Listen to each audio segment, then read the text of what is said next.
ഫാർമസിയുടെ മറവിൽ MDMA കച്ചവടം. സംഭവത്തിൽ സ്റ്റോർ ഉടമയുടെ മകൻ പിടിയിൽ. നെടുമങ്ങാട് സ്വദേശി ഷാനാസിനെയാണ് നെടുമങ്ങാട് എക്സൈസ് സംഘം പിടികൂടിയത്. പരിശോധനയിൽ നെടുമങ്ങാട് ജില്ലാ ഹോസ്പിറ്റലിന് എതിർവശം കുറക്കോട് വി കെയർ ഫാർമസി എന്ന സ്ഥാപനത്തിൽ നിന്നും 11 പ്ലാസ്റ്റിക് പൗച്ചുകളിലായി സൂക്ഷിച്ചിരുന്ന MDMA കണ്ടെത്തി. ചെറിയ അളവിൽ MDMAയുമായി ഇന്നലെ രാവിലെ പിടികൂടിയ ആളെ ചോദ്യം ചെയ്തതിൽ നിന്നുമാണ് ഫാർമസി വഴി വിദ്യാർത്ഥികൾക്ക് കച്ചവടം നടക്കുന്നതായി എക്സൈസിന് വിവരം ലഭിച്ചത്. News bureau, Thiruvananthapuram. പവനേറുന്ന തങ്കമാണു നീ, ഒളിമായാത്ത തിങ്കളാണു നീ,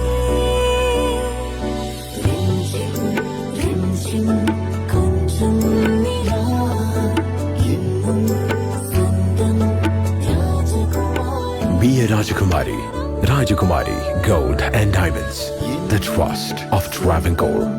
രാജകുമാരി.